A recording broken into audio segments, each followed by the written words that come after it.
Two more things from that. What have you learned from the refugees? What I've learned from the refugees, another thing that how they share, even the little they have, the solidarity among themselves. As one case I call out is Nubia. Nubia met 5 years ago in Colombia, and born in Venezuela with Colombia. She, 3 children, the eldest son, fourth, was taken away, forcibly recruited by guerrilla, never came back, had pain, waiting as a mother every night at the doorknob, so he comes back, never came back. Then there was an old man sitting in the corner, so he said, the grandfather, no, there's a man, and children found in the street, and he didn't have anything. She said, bring him. So the man lived there. 2 months ago, I met her again, Elvula, and I was told the other boy was handicapped, was in the Jesuit Institute there, was used by some criminal groups to stealing, gas probably, because he had a Down syndrome. And that one day they shot this poor young man, for whatever reasons. And that the mother, the woman carries on in her life, but still the capacity of solidarity, and helping somebody else, that touched me deeply. It's just one case, one encounter with people. Or what I experienced once in Bombay, not refugees, but a group of women, and they were in a project for HIV-affected children, but all the children came from the red light district, born in the red light district, and then in that project being cared for. But then there was also a group of women. They were sold as girls into the red light district for sex work. Then 18, 20 years old, they have got HIV. And there was, I don't have anything, fortunately, the woman knitting little bags and embroidery to sell it and putting in a bank account for one of the children in that orphanage that this child gets a vacation. So she was in her last month, year in life, had never had anything good in life. But the capacity of humanity to care for someone else. And I still have that little for my mobile telephone, and it reminds me that there are individual encounters, and there are many. That makes my work very rich. There's many encounters, and I need that. I cannot just sit here.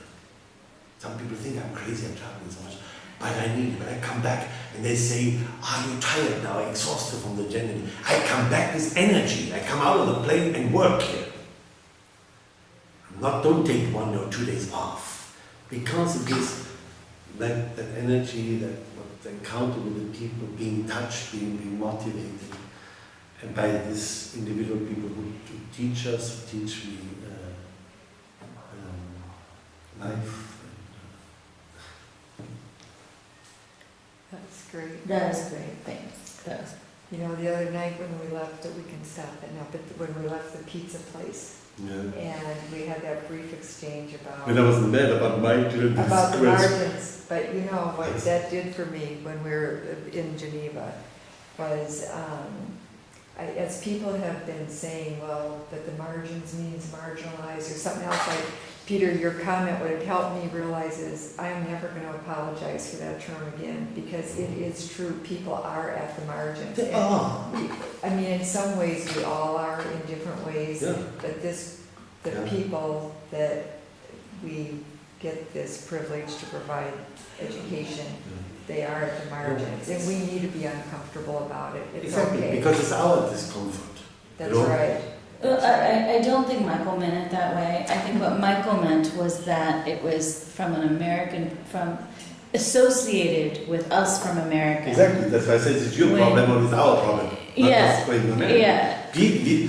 By language, by by taking out some of the harshness, we also make the problem smoother, but the problem is not smoother. That's right. And We don't put a lie on it, that's you know. right. No, they are at the margins, they're affected by the thing.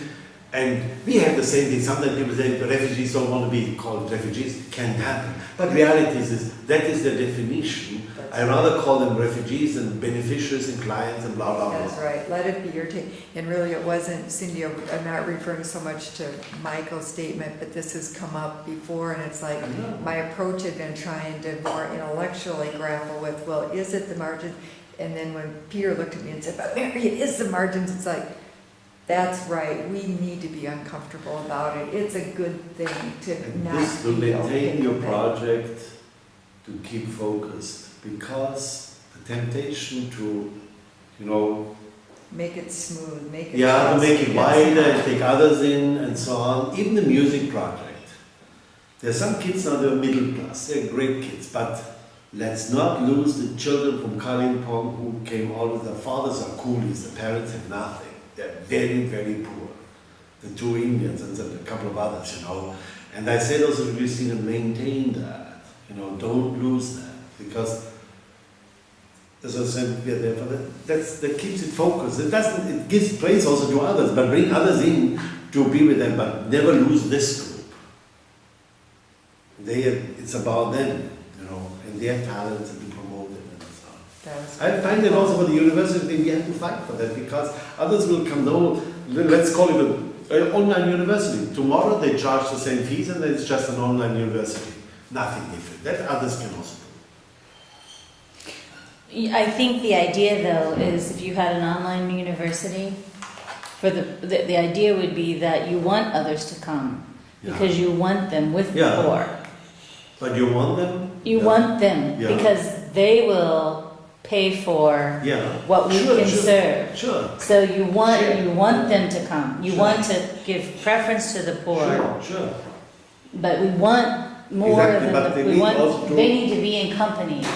Yes, but Right. they need to understand they're not at the margins. That's why I'm in contact with people at the margins, and it's enriching for both sides. Education, I think, and I'm passionate about this. Education should not have. There should never be a reason that money is why I can't get it. Yeah. Yeah. There should never be that reason. Quality education, I think, should be for everyone. Yeah. You know, it's the quality, not only the privileged. Yeah. I get mad at Ignatius because even in Messina, Yeah. you know, he said it's all free, which I think he meant Yeah. at his heart, but they had to read first in order for them to participate. So that limited who could participate. You know, somehow we have to figure out how do we not limit that, and how do we give quality? You know, that's my passion. How do we do it? How do we do it? And if it means mixing the rich with the poor, we do it. Yeah.